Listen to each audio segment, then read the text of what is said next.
و من الناس من یشتری لهو الحدیث. عبدالله ابن مسعود رضی الله تعالی عنه امیر آیت شریف تفسیر میکنه در لهو الحدیث.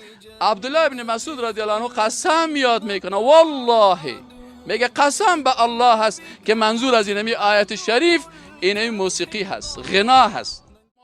شما از کجا پیدا شدین؟ این دین از کجا آوردین؟ در حالی که دین رسول الله صلی الله علیه و سلم این قسم است که شما از این منکرات دوری بکنید.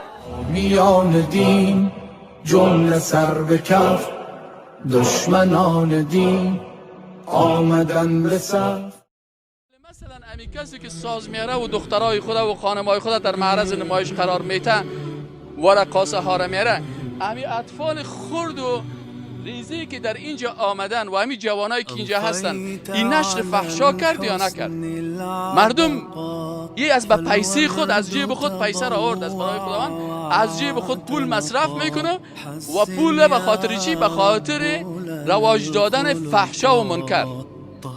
از این خاطر آوردن موسیقی در محافل به اینی دلایل حرام است. دلیل دیگه چی است که عادت دادن اولادها به حرام است.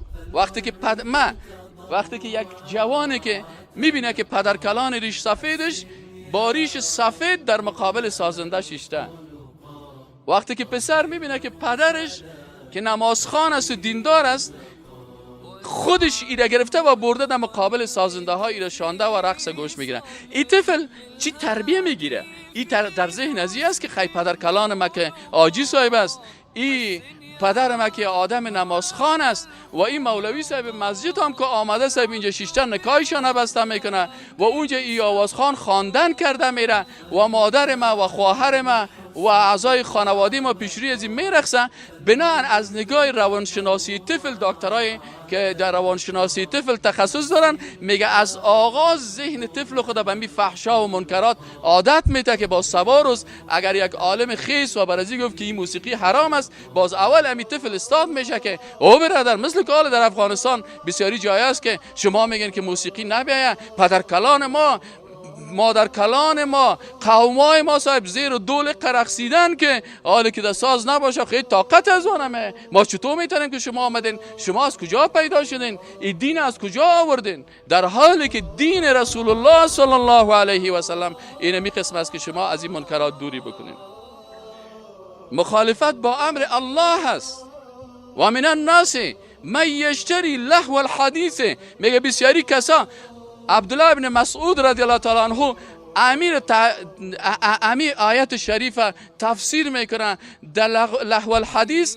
عبدالله ابن مسعود رضی الله عنه قسم یاد میکنه، والله میگه قسم به الله هست که منظور از این آیت شریف این موسیقی هست، غنا هست. والله قسم به الله یاد میکنه. آیا ما دین خوب میفهمیم؟ ما قرآن خوب میتونیم تفسیر بکنیم؟ و یا اصحاب رسول الله صلی الله علیه و سلم؟ ما اگر درس خواندیم پیش یک دکتر ازهر درس خواندیم، ما اگر درس خواندیم پیش یک مولوی افغانی درس خواندیم، لکن عبدالله ابن مسعود رضی الله عنه شاگرد مستقیم رسول الله صلی الله علیه و سلم است. او قرآن از مکه خوبتر میفهمه و خوبتر تفسیر میکنه و وظیفه ماست که تفسیر از اونا را برای ملت خود بیان بکنیم، نه تفاسیری که خود ما از دل خود با رأی و با خواهشات و با خاطر رضایت احمد و محمود و کلبی و مقصود تفسیر میکنیم. تفسیر ما غلط است، تعویلات ما غلط است. ما درست دین وقت میفهمیم که امو قسم که اصحاب رسول الله صلی الله علیه و سلم فهمیده بودن. صحابه رسول الله هم کسایی که لقد رضی الله عن المؤمنین اذ یبایعونک تحت الشجره، اونا دین خوب فهمیده بودن که با امرای رسول الله صلی الله علیه و بیعت کردن، مهاجرین و انصار بودن. الله گفت که مؤمن هستن و الله از پیش از اونا راضی هست. دین خود از کسی بگیریم که الله ایمان از او را تایید کرده، دین خود از کسی بگیریم که الله از پیش از اونا راضی بوده. اما اگر ما میگیم از دل خود گپای ما غلط است، درست نیست، در صورتی که گپ ما تکرار بکنه. امروز مشکلی است وقتی که برای یک نفر میگه که عبدالله ابن مسعود میگه والله انه الغنا له الحدیث منظورش موسیقی هست. باز یک کس دیگه میگه والله صاحب فلانی شیخ صاحب دیگه قسم تفسیر میکنم. اتخذوا احبارهم و رهبانهم اربابا من دون الله. اینا علما و راهبای خداهای خود ساختن نصرانی ها، از این خاطر اینا کافر شدن. ما باید گپ عالم را قبول بکنیم که گپ از او از قرآن باشه. قرآن رسول الله مفسرش است و صحابه رسول الله صلی الله علیه و آله او را خوبتر میفهمه و برای ما تشریح کرده. از این خاطر اینی گپ است که مخالفت با امر الله هست که بسیاری مردمای موسیقی را میارن لیضلوا عن سبیل الله بغیر علم، یا مردم گمراه میکنن از راه